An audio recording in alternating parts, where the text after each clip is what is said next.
soit béni. Nous allons nous lever et je vais continuer avec vous, si vous voulez, l'étude sur le prophète Élie que j'avais faite il y a 15 jours. On va prendre dans le livre de 1 roi. 1 roi au chapitre 18. 1 roi chapitre 18. Nous allons lire quelques versets. Le verset premier nous dit: bien des jours s'écoulèrent et la parole de l'Éternel fut ainsi adressée à Élie dans la 3e année. Va, présente-toi devant Akab et je ferai tomber de la pluie sur la face du sol. Et Élie alla pour se présenter devant Akab.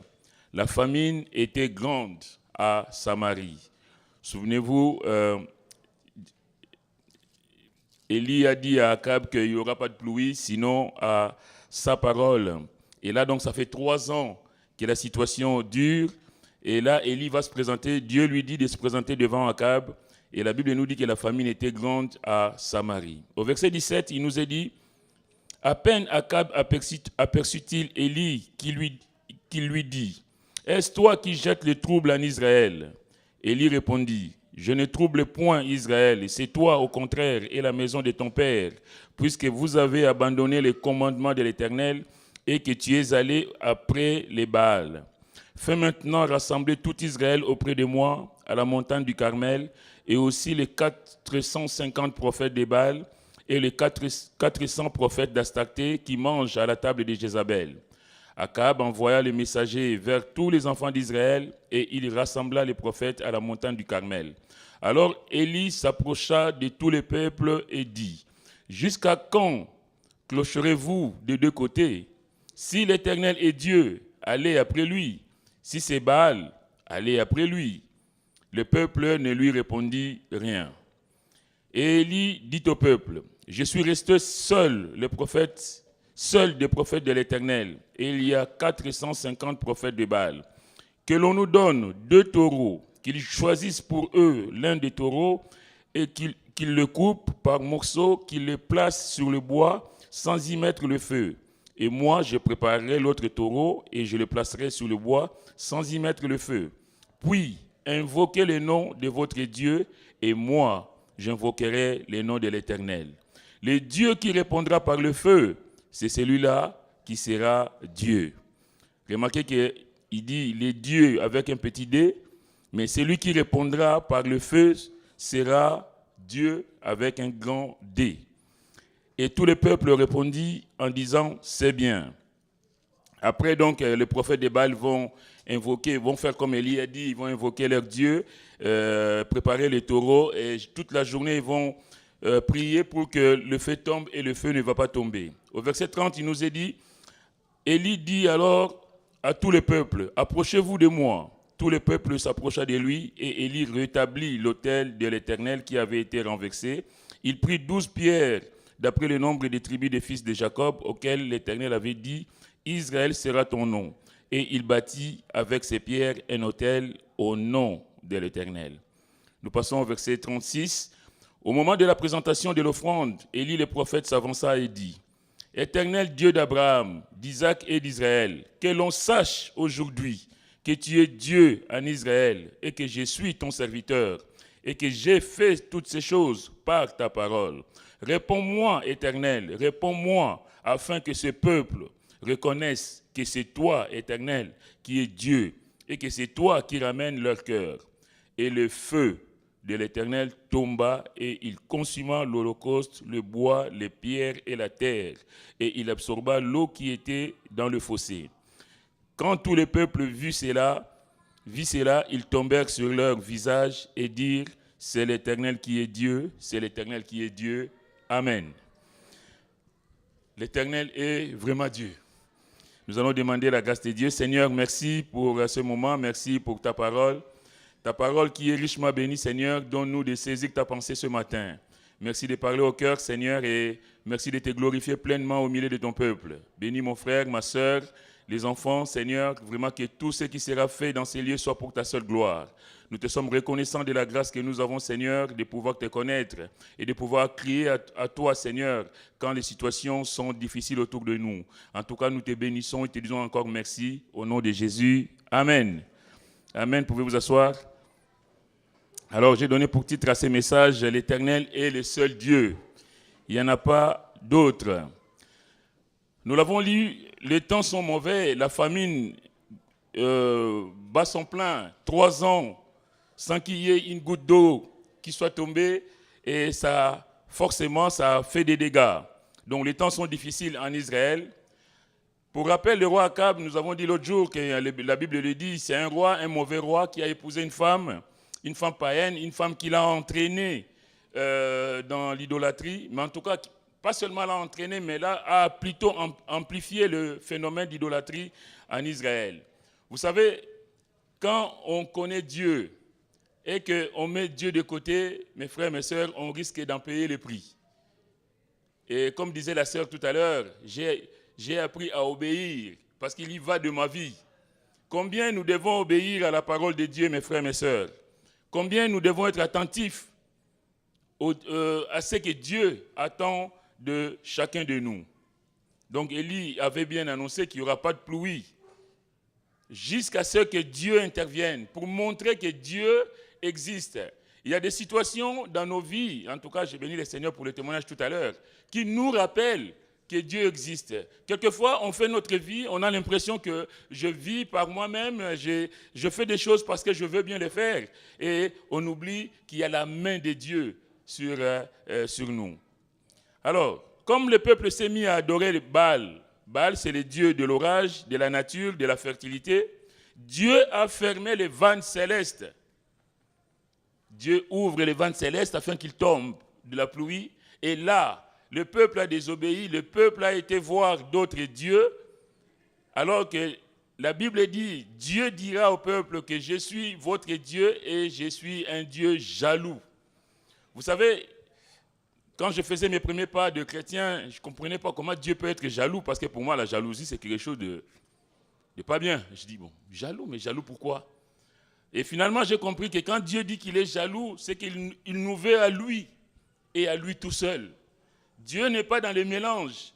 Dieu n'est pas un coup ici, un coup là-bas. Dieu nous veut à lui et à lui tout seul. Dieu donc va fermer les vannes célestes, selon la parole qu'Élie avait prononcée au chapitre 17. Vous savez, l'obéissance, c'est quelque chose de très important on va dire, dans le domaine spirituel. Moïse avait déjà prévenu, dans le livre de Deutéronome, au chapitre 6, vous connaissez ce qu'on appelle le schéma Israël. Moïse avait dit, « Écoute Israël, l'Éternel notre Dieu est le seul éternel. Tu aimeras l'Éternel ton Dieu de tout ton cœur, de toute ta force, de toute ta pensée. » Dieu est le seul Dieu. Il est le seul qui soit éternel. Il n'y a pas d'autre Dieu.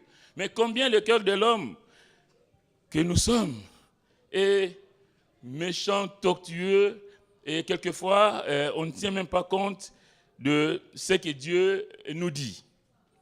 Et Moïse avait dit aussi dans Deutéronome 28, par rapport à la pluie, « Si tu n'obéis point à la voix de l'Éternel ton Dieu, voici les malédictions qui viendront sur toi et qui seront ton partage. » Dieu veut nous bénir, Dieu ne veut pas nous maudire. Mais si nous marchons dans la désobéissance, bien aimés, il y aura des conséquences qui vont être terribles sur nous. Et ici, nous voyons une des conséquences, c'est la pluie. Le ciel sur ta tête sera de rein et la terre sous toi sera de fer. Pas de pluie, pas de végétation, donc la vie sera dure. Quelquefois, nous connaissons des moments difficiles, mes frères, mes sœurs. Ce n'est pas parce que, je sais quoi, mais c'est parce que nous avons simplement désobéi à ce que Dieu attend de nous. Et quand nous désobéissons, il faut laisser agir, je vais dire, le Saint-Esprit. Parce que je sais que nul n'est parfait, nous sommes tous des hommes, des femmes, on est tous des pécheurs, on va dire. Mais nous sommes sauvés par grâce. Mais sauvés par grâce, ça veut dire que sauvés, connaissant le Seigneur, nous avons le Saint-Esprit. Et parce que j'ai le Saint-Esprit, je sais que si j'ai pris un mauvais chemin, le Saint-Esprit m'interpelle et m'invite à regagner, à retrouver le droit chemin. Je ne peux pas persister dans ma désobéissance.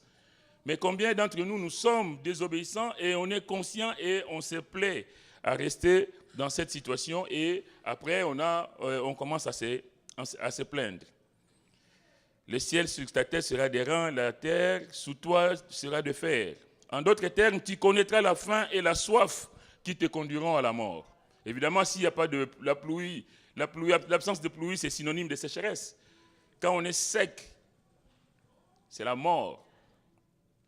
La Bible nous dit, le Seigneur dira dans Matthieu 5, verset 3, « Heureux les pauvres en esprit, car le royaume des cieux est à eux. » Les pauvres en esprit. Vous savez pourquoi Israël est en difficulté? Il a mis l'Éternel de côté, il a désobéi sciemment. Ils sont allés voir les dieux dont le Seigneur avait dit qu'ils ne devraient pas aller vers eux. Et là, rien ne va. Mais nous, la Bible nous dit, nous les enfants, nous les chrétiens, heureux le peuple en esprit, le pauvre en esprit, car le royaume des cieux est à eux. Quand le Seigneur dit heureux le pauvre en esprit, c'est celui qui dit, moi je n'ai rien, Seigneur, je compte sur toi. Seigneur, moi je vais dépendre entièrement de toi. Quelle que soit la situation, je vais compter sur toi, Seigneur, je vais m'appuyer sur toi. La dépendance à Dieu. C'est ce que Dieu attendait du peuple d'Israël. Je suis l'Éternel, votre Dieu. Et quand l'Éternel est vraiment mon Dieu, bien-aimé, je fais confiance à l'Éternel. Le Seigneur dira aussi, heureux ceux qui ont faim et soif de la justice, car ils seront rassasiés. Vous savez, quand on a faim et soif de Dieu, Dieu nous donne tout. Quand le Seigneur est vraiment au cœur, au centre de notre vie, bien-aimé, nous n'avons, je vais dire ce matin, mais je le dis devant Dieu, nous n'avons besoin, je vais dire de rien, parce que le Seigneur lui-même est au contrôle de chaque détail de notre vie. Dépendre entièrement de Dieu, on ne doit pas se laisser submerger par les soucis du monde, parce que je dépends de Dieu. Le monde, avec sa convoitise, avec son orgueil, le monde passera, mais la parole de Dieu ne passera pas. Alléluia. Ne pas se laisser submerger par les soucis du monde, ne pas se laisser entraîner dans la convoitise. Parce que quelqu'un a acheté une belle voiture, toi aussi tu aimerais faire comme. Et alors que tu n'as pas les moyens. Et après ça t'entraîne dans des difficultés. Se laisser emporter par l'orgueil, l'attrait pour les choses matérielles, le plaisir de la vie. Quel danger nous courons. La Bible nous dit, fais de l'Éternel tes délices. Fais de l'Éternel tes délices et il te donnera ce que ton cœur désire. Est-ce que nous faisons de l'Éternel notre délice? Parce que pourquoi le peuple va aller vers les Baals? Quelquefois, Dieu n'a pas répondu, on va dire en temps et en heure. On s'est dit, mais là-bas, ça se passe bien. Et puis, on va être tenté. Et on va croire même que c'est Baal qui donne ce que nous avons. Enfin, parlant d'Israël. Alors que tout vient de l'Éternel. Mais comme Dieu ne fait pas toujours les choses comme nous voulons que cela soit fait, on doute. On hésite. Est-ce que c'est vraiment Dieu qui me donne? Est-ce que c'est vraiment Dieu qui gère ma vie? Mais laissez-moi vous dire ce matin que c'est vraiment Dieu qui est au contrôle de chaque détail de notre vie. Fais de l'Éternel tes délices, il te donnera ce que ton cœur désire. Recommande ton sort à l'Éternel, mets en lui ta confiance et il agira. Plutôt que d'aller voir d'autres dieux, d'aller voir à gauche, à droite, mes frères, mes sœurs, mettons notre confiance dans l'Éternel. Il est Dieu. Et il a tout pouvoir pour venir à notre secours. Alors, nous l'avons lu au verset 1er, donc il est dit, va, l'Éternel dit à Élie, va, présente-toi devant Akab et je ferai tomber de la pluie sur la face du sol. Va, et la Bible nous dit au verset 2, et Élie alla, l'obéissance. Dieu lui a dit d'aller, il est allé tout de suite. Il ne s'est pas dit, j'irai demain. Et si nous voyons l'histoire de cet homme, et si nous voyons que Dieu se manifeste puissamment dans sa vie, c'est parce qu'il était obéissant. Lisez la partie avant. Chaque fois que Dieu lui a demandé de faire quelque chose, et il était à l'écoute. Et il répondait présent. Bien-aimé, est-ce que nous sommes à l'écoute de ce que Dieu nous demande? C'est une chose de dire, Seigneur, moi je veux telle chose. Mais est-ce que nous répondons, nous, à ce que Dieu attend de nous? C'est comme les enfants, ils veulent qu'on leur donne tout, mais dès que tu lui dis, maman, tu vas faire le ménage. Ah, mais papa, toi aussi. On veut tout avoir, mais est-ce que nous sommes attentifs à ce que Dieu attend de chacun de nous? En tout cas, Élie, c'était quelqu'un il a eu un ministère béni, mais nous l'avons lu l'autre jour. C'était un homme comme vous et moi. Mais si Dieu a pu utiliser cet homme parce qu'il y avait quelque chose de particulier en lui, parce qu'il y avait cette relation extraordinaire qu'il avait avec son Dieu. Va, présente-toi devant Akab, je ferai tomber de la pluie. La Bible dit, et Élie alla pour se présenter devant Akab. La famine était grande. Il y a une version qui dit, la famine s'était aggravée en Samarie.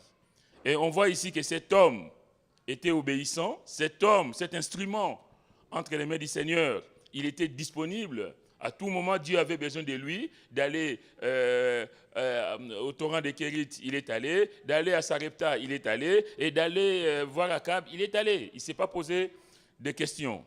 L'obéissance à Dieu, l'obéissance à la parole de Dieu, est-ce que nous sommes obéissants? Et la confiance absolue en Dieu, quelles que soient les situations, quelle que soit la situation que je traverse, Seigneur, moi je vais mettre ma confiance en toi et en rien d'autre. Alors, on en arrive ici, pourquoi? Parce que, vous savez, il y a un temps pour tout dans la Bible. Dieu nous dit, il y a un temps pour tout. Il y a le temps où la famine a frappé parce que Dieu voulait enseigner son peuple. Mais Dieu n'est pas un Dieu qui est là pour, on va dire, briser. Il est là pour apprendre la discipline à son peuple. Vous savez, quand Jérémie dira dans Jérémie chapitre 30, le peuple va aller en déportation, mais Dieu annonce prophétiquement que malgré que le peuple est en déportation, malgré que le peuple sera en déportation, mais il reste fidèle. Quelquefois, nous trébuchons, ça arrive, je l'ai dit tout à l'heure, nul n'est parfait. On peut trébucher, mais bien aimé, Dieu sera toujours là pour nous récupérer. Mais à condition de se laisser récupérer. Parce que lui, il est fidèle, il demeure fidèle, il sera toujours là. Et ici, on voit que 3 ans après, il n'y a pas eu de pluie, mais Dieu n'abandonne pas son peuple. Dieu ne dit pas, bon, ben, tant pis pour vous. Dieu, il a mis un temps. Il est Dieu. Il est bon.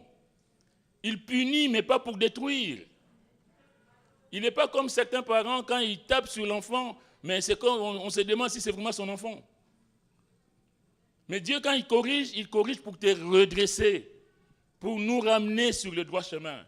Et pendant 3 ans, le peuple a eu à réfléchir.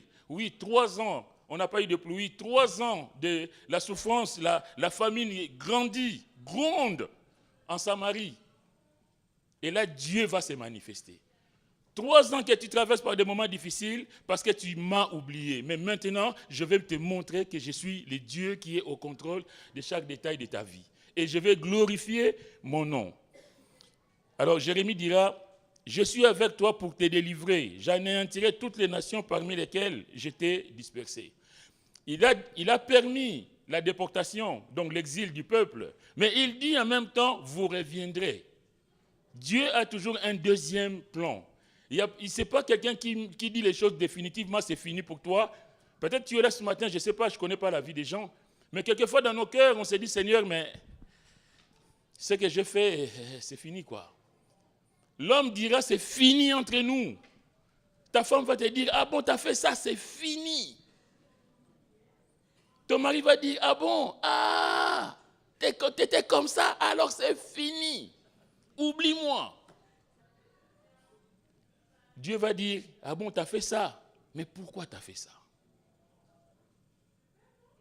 Qu'est-ce qui t'a amené à faire ça?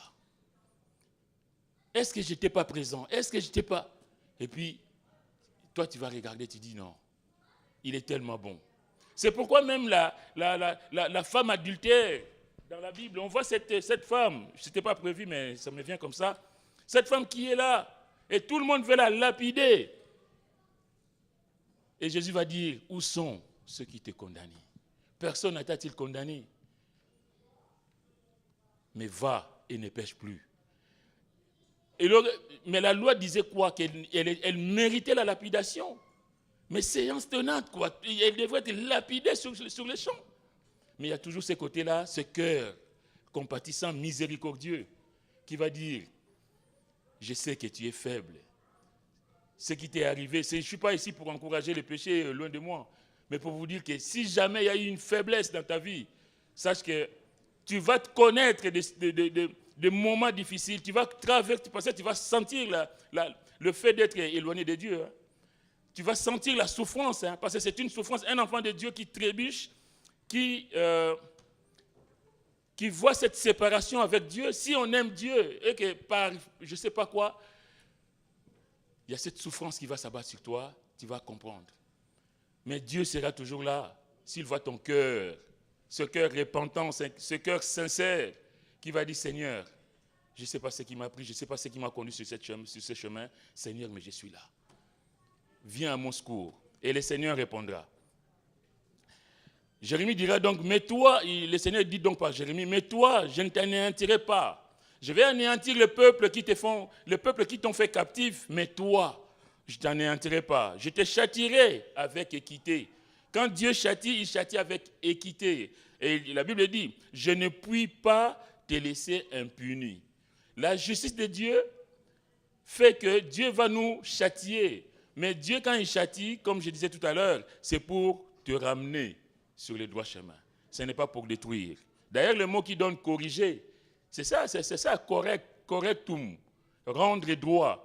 Corriger, ça ne veut pas dire casser, hein, ça ne veut pas dire briser. Corriger, c'est quelque chose qui est un peu tordu, c'est-à-dire que tu as pris un mauvais chemin et puis on te redresse. Les mots qui donnent corriger, c'est ça, en fait, étymologiquement en latin.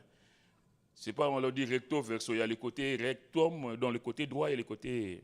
Voilà. Mais quand Dieu corrige, c'est pour te mettre bien droit. Quelquefois, ça fait mal, et même, ça fait mal. Mais le but, c'est que tu retrouves le droit chemin. Je ne puis pas te laisser impuni.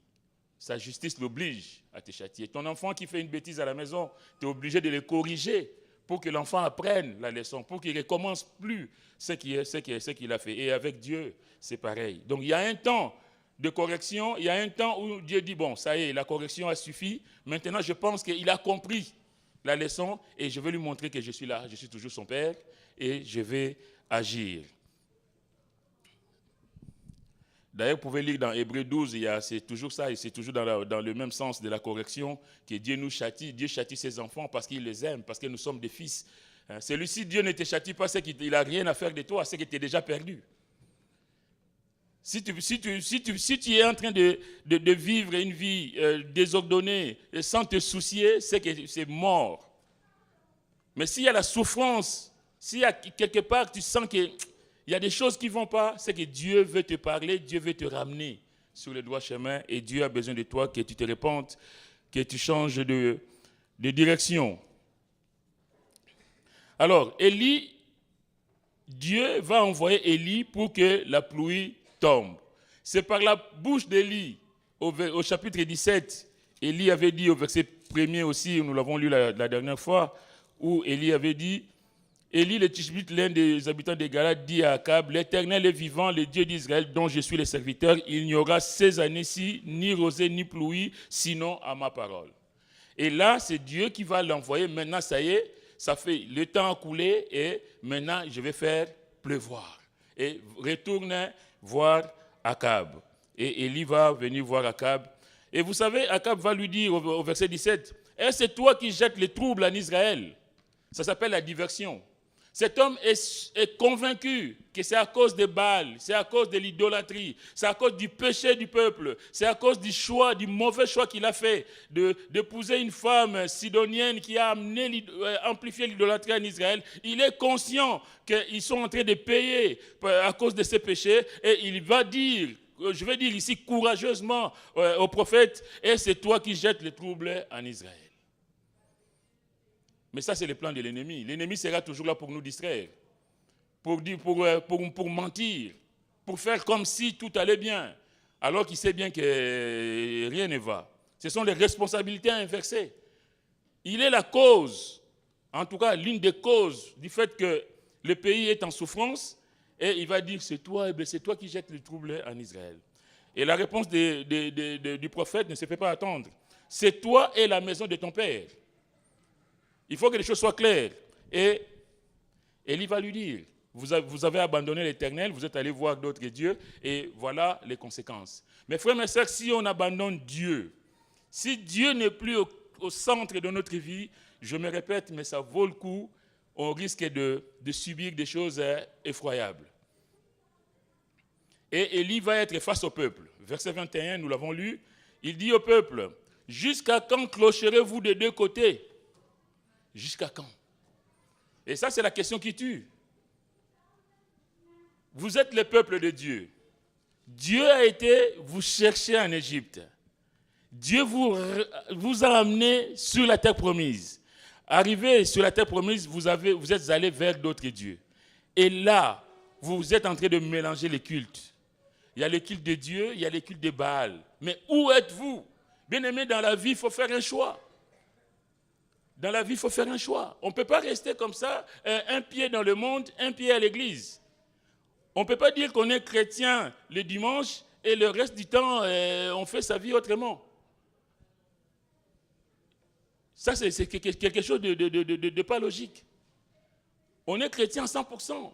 Et Dieu, Élie dit ici au peuple, jusqu'à quand clocherez-vous de deux côtés? Jusqu'à quand sauterez-vous d'un camp à l'autre? Jusqu'à quand seras-tu à l'église, un coup dans les discothèques? Jusqu'à quand seras-tu dans la louange, dans l'adoration? Et jusqu'à quand resteras-tu aussi dans la musique mondaine? Il y a un choix à faire. Je ne peux pas être en train de louer Dieu à l'église le dimanche matin, alors que la veille, j'ai été danser, je ne sais pas où. Ce n'est pas possible. Jusqu'à quand? Mais en tout cas, on ne peut pas servir deux maîtres à la fois. Il y a un choix à faire. Ou tu t'engages avec Dieu, mais alors avec Dieu, le Dieu jaloux dont on parlait tout à l'heure, ou alors tu restes dans le monde, tu vis ta vie, personne ne va te demander des comptes.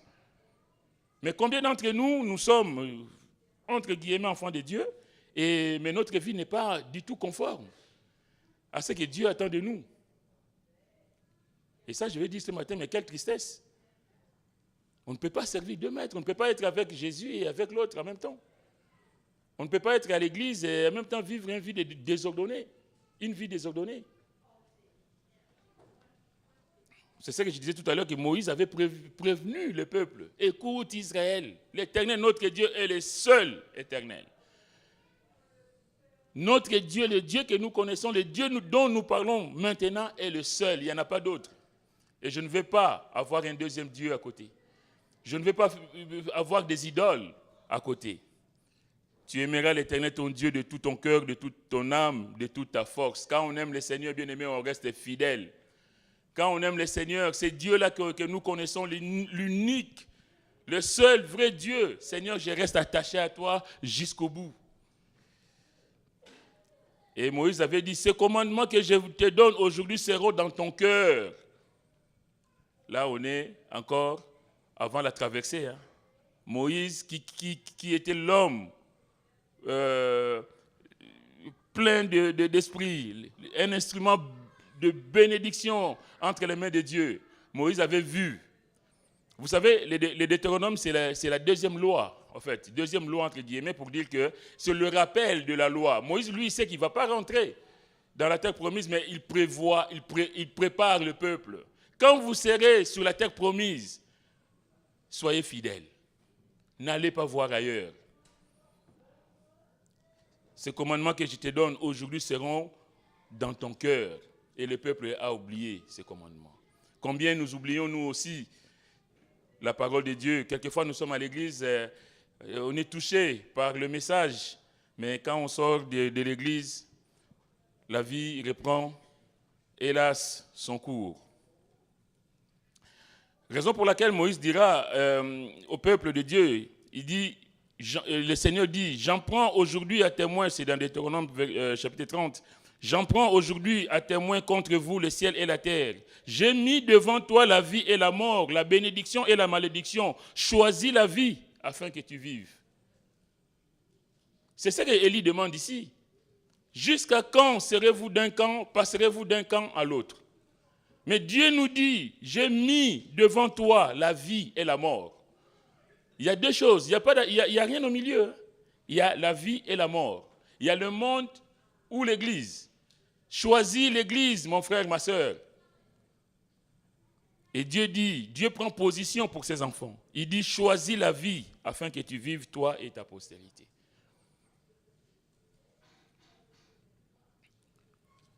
Le peuple était ballotté d'un camp à l'autre. Le Seigneur dira dans Matthieu 6, verset 24, que nul ne peut servir deux maîtres. Nul ne peut servir deux maîtres. Car ou il haïra l'un et aimera l'autre, ou il s'attachera à l'un et méprisera l'autre. C'est normal. Je vous ai donné une fois ici l'exemple d'un soi-disant chrétien qui avait une femme à Paris, une femme à Bruxelles, et puis il vivait tranquille. Il venait à l'église, il prenait la Sainte Seine, il faisait sa vie normale, il était chrétien. C'est pas normal, il y a un truc.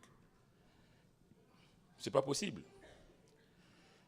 Vous ne pouvez servir Dieu et Mammon. Mammon, c'est le dieu argent. La sœur parlait tout à l'heure des mamans qui tirent trop sur la corde.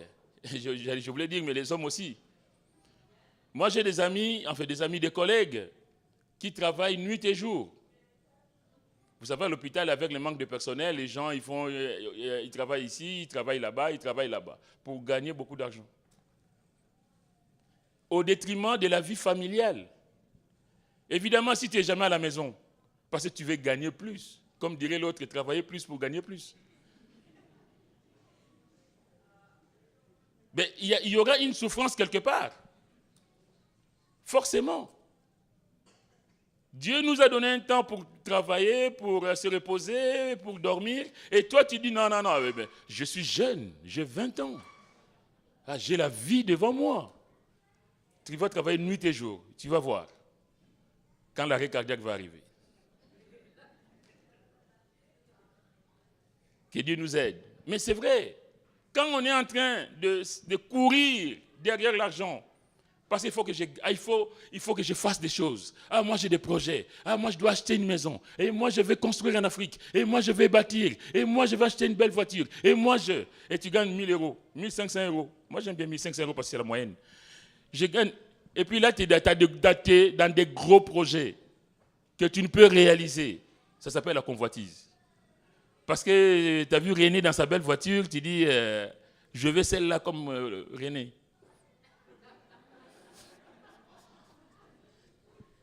Et puis tu vas travailler plus. Et puis tu vas oublier ta femme, tu vas oublier tes enfants, ou tu vas oublier ton mari, tes enfants. Tu risques d'en payer les prix. Demain, tu vas voir les enfants qui vont à gauche, à droite, parce que tu n'étais jamais là. Papa n'était jamais là, papa était au travail, maman était au travail, et la famille va prendre un sacré coup. L'argent de Dieu Mammon, l'argent quand on place en lui toute notre confiance, devient dangereux, les considérant comme source de notre sécurité. Il y en a qui pensent que parce que je gagne beaucoup d'argent, ça y est, je suis tranquille. J'ai une bonne vie. Mais l'argent, ce n'est pas tout. Il y en a qui ont l'argent, mais qui sont malheureux. L'argent ne fait pas le bonheur, hein, comme on dit. Et on oublie les dieux de la vie, les dieux qui nous donnent le souffle de la vie, les dieux tout-puissants. Attention à ne pas détruire sa vie spirituelle et même familiale à cause de l'argent. Courir à cause de l'argent. Vous savez, Élie va poser la question, jusqu'à quand clocherez-vous des deux côtés? La Bible dit, le peuple ne lui répondit rien. Pourquoi le peuple ne répond rien?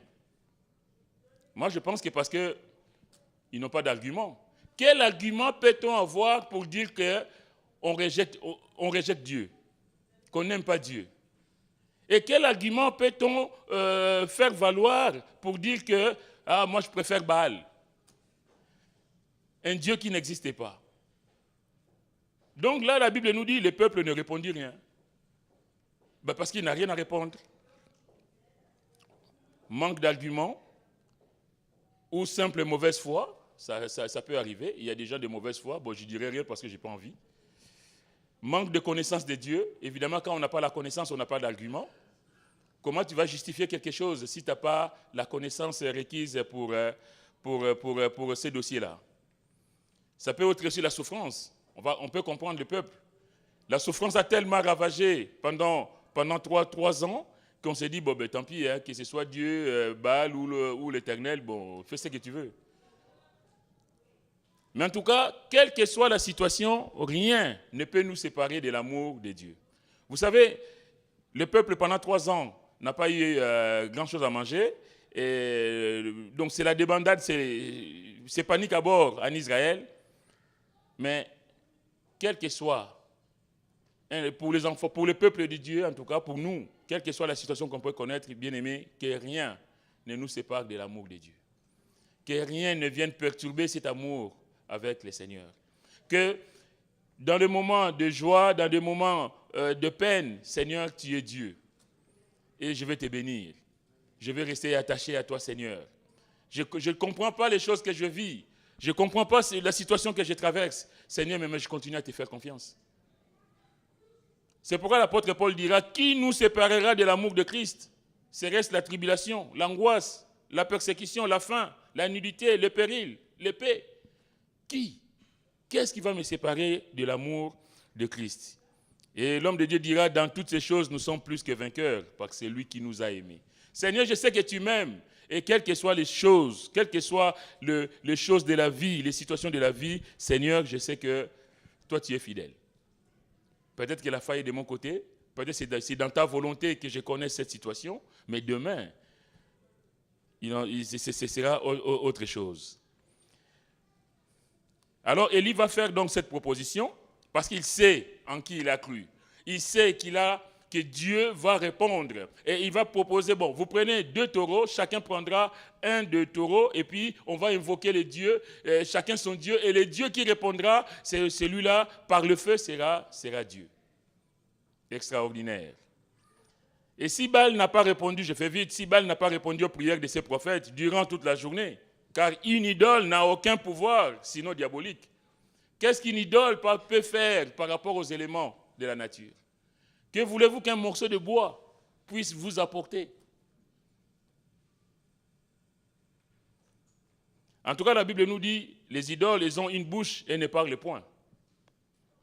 Un morceau de bois, on dessine une bouche, et puis on dit, mais dis-moi, qu'est-ce que Dieu, dis-moi, mais qu'est-ce que vous voulez, vous attendez d'un morceau de bois? Ils ont une bouche et ne parlent point, ils ont des yeux et ne voient point, ils ont des oreilles et n'entendent point. Au verset 29, il nous est dit, lorsque midi fut passé, ils prophétisèrent jusqu'au moment de la présentation de l'offrande, mais il n'eut ni voix. Ça va de soi, une idole n'a pas de voix. Il n'eut ni voix, ni réponse, ni signe d'attention. Comment voulez-vous qu'une idole ait un quelconque sentiment? Dieu, nous disons, on l'a dit tout à l'heure, Dieu est ému de compassion pour ses enfants. Dieu est un Dieu miséricordieux. Dieu voit ta souffrance. Dieu voit ta douleur. Dieu connaît nos peines. Mais que voulez-vous qu'une idole se soucie de nos peines? La Bible dit ni voix, ni réponse, ni signe d'attention, c'est-à-dire ni aucun sentiment, aucune manifestation. Mais si Baal n'a pas répondu, comme on l'a dit, c'est une idole, Dieu va répondre. La Bible dit, au verset 30, « Et Élie rétablit l'autel de l'Éternel qui avait été renversé. » Il prit 12 pierres, donc le nombre des tribus des enfants de Jacob, et il bâtit avec ces pierres un autel au nom de l'Éternel. Pour dire que quand on a brisé l'alliance avec Dieu, il nous faut rétablir notre communion en venant à la croix où le sang du Seigneur a coulé. On ne peut pas revenir à Dieu, je vais dire, les mains dans la poche. Quelque chose s'est brisé. Les lieux de culte, là où on rendait le culte, l'autel a été renversé. Il faut commencer par rebâtir l'autel. Commencer par retrouver cette communion avec l'Éternel. Vous voyez que Élie n'a pas été tout de suite invoquer le feu. Il n'est pas allé prier tout de suite pour que le feu tombe. Il reconstruit. Bien aimé, dans notre vie, si nous sommes conscients de nos faiblesses, de choses que peut-être qu'on aurait faites sans qu'on a offensé Dieu ou quelqu'un, et qu'on réalise qu'on est loin du Seigneur, commençons par rebâtir la communion avec le Seigneur. Commençons par chercher la face du Seigneur, mais en douceur. Seigneur, je m'approche de toi. Seigneur, pardonne-moi. Il faut qu'il y ait cette communion, je vais dire, il faut rétablir l'autel renversé. Élie rétablit l'autel de l'Éternel qui avait été renversé. Et là, il va bâtir quelque chose. Il va bâtir une relation, on va dire, avec Dieu. Mais lui, il le fait pour montrer au peuple la démarche à suivre, la conduite à tenir. Vous voulez revenir à Dieu, il faut renouer le dialogue avec le Seigneur. Il faut renouer la communion avec le Seigneur. La Bible nous dit, on ne s'approche pas de Dieu les mains vides. Je disais tout à l'heure qu'on ne s'approche pas de Dieu les mains dans les poches, mais c'est pareil. On ne s'approche pas de Dieu les mains vides, c'est-à-dire que il y en a qui prennent ces versets pour justifier la prospérité, qu'il faut venir à l'église plein d'argent, donner au pasteur et tout ça. Mais ce n'est pas ça c'est pas ça l'explication de ces versets. On ne s'approche pas du Seigneur les mains vides, c'est-à-dire, Seigneur, je n'ai rien à t'apporter, mais c'est au nom de Jésus que je vais m'approcher de toi. C'est pourquoi la Bible dit dans Hébreux 10, verset 19, « Puisque nous avons au moyen du sang de Jésus une libre entrée dans le sanctuaire. » Seigneur, je n'ai rien, mais ce n'est pas par mes capacités, ce n'est pas par mes compétences ou que sais-je encore. Seigneur, je sais que j'ai au moyen du sang de Christ une libre entrée dans le sanctuaire. Et la Bible dit, approchons-nous avec un cœur sincère. Seigneur, je m'approche de toi parce que lui, il a payé. Je m'approche de toi parce que, Seigneur, je suis couvert du sang de l'agneau. Lui, il a payé et tu prends plaisir à ce qu'il a fait. Approchons-nous avec un cœur sincère, dans la plénitude de la foi, le cœur purifié d'une mauvaise conscience. Oui, je ne garde pas ma conscience souillée devant l'Éternel. Je ne garde pas mon péché et je fais semblant comme si de rien n'était. Le cœur purifié d'une mauvaise conscience et le corps lavé d'une eau pure. Seigneur, je suis propre. Parce que je suis propre, je peux me présenter devant toi.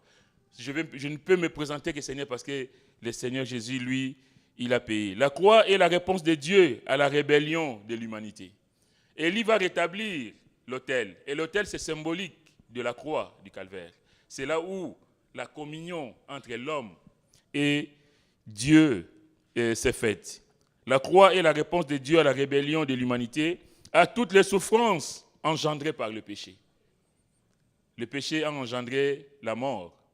Et vous savez, toutes les souffrances que nous connaissons, c'est dû au péché.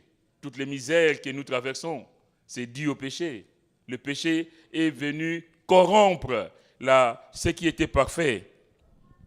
C'est pourquoi 2 Corinthiens 5, 19 nous dit « Car Dieu était en Christ réconciliant le monde avec lui-même. » En Christ, réconciliant le monde avec lui-même. En n'imputant point aux hommes leurs offenses. Oui, Seigneur, j'ai péché, mais c'est lui qui a payé. Oh, quelle grâce! Quelle grâce! C'est lui qui n'a point connu de péché. Il l'a fait devenir péché pour nous, afin que nous devenions en lui justice de Dieu. Merci, Seigneur, pour ta grâce. Merci, Seigneur, parce que je sais que je ne mérite rien. Et il va prier. Il va rétablir l'autel, renouer la relation rompue avec Dieu. Et l'homme de Dieu, au verset 30, nous est dit, au moment de la présentation de l'offrande, Élie le prophète s'avança et dit, « Éternel Dieu d'Abraham, d'Isaac et d'Israël, que l'on sache aujourd'hui que tu es Dieu en Israël, que je suis ton serviteur et que j'ai fait toutes ces choses par ta parole. Réponds-moi, Éternel, réponds-moi. » Il a cette confiance en Dieu, une telle confiance qu'il sait, Seigneur, aujourd'hui c'est le jour.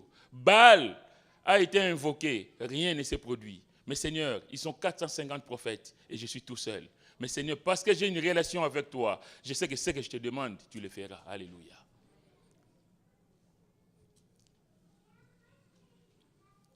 Réponds-moi, Éternel, réponds-moi, afin que ces peuples reconnaissent que c'est toi, Éternel, qui es Dieu, et que c'est toi qui ramènes leur cœur. Bien-aimé, c'est important de comprendre chaque mot. Élie dit, réponds-moi. Vous savez, le salut, c'est quelque chose d'individuel. La communion avec Dieu, c'est quelque chose de personnel. Il ne dit pas, Seigneur, réponds-nous. Il dit, réponds-moi. Parce que je sais ce que je reçois de toi, Seigneur. Je sais qui je suis par rapport à toi, Seigneur, réponds-moi. Est-ce que nous pouvons dire, Seigneur, oui, je sais moi aussi, ma vie est tellement en accord avec toi, Seigneur, je sais que si je me mets à genoux, Seigneur, je sais que tu répondras. Mais combien je vais vous inviter, mes frères et mes sœurs, à être obéissants au Seigneur, de répondre oui, amen au Seigneur. Et nous allons vivre de grandes choses de la part du Seigneur. Cet homme ici n'hésite pas. Il dit, Seigneur éternel, réponds-moi, pour que ce peuple voit que ce que j'ai dit, je n'ai pas dit le mot en l'air, Seigneur, que c'est toi qui ramènes leur cœur.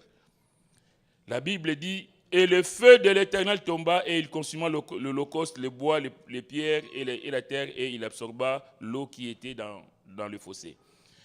Élie n'a pas fait une longue prière.